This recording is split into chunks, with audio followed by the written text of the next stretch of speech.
kiến dân tộc Mông. Mong á. Chụp tình yêu à?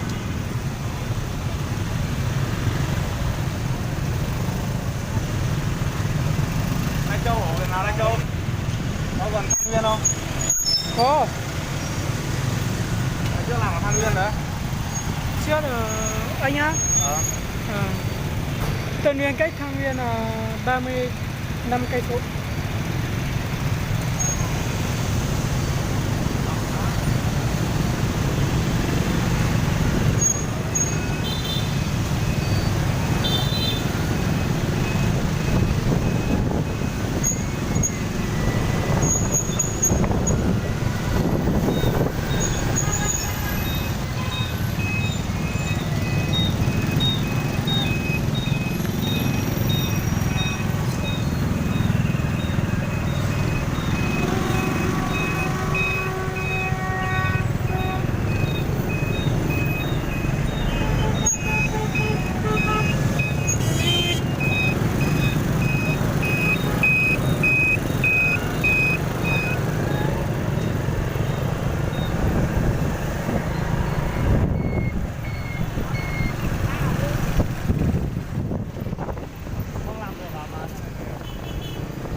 Dạ.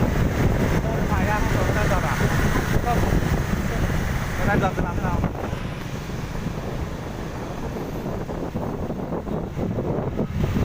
Làm được 3 hôm à? Làm 3 hôm về qua đúng không? Ba, 2 tiếng à? 12 tiếng, 15 tiếng, 12 tiếng, 12 tiếng. Tăng ca là 15, 16 tiếng.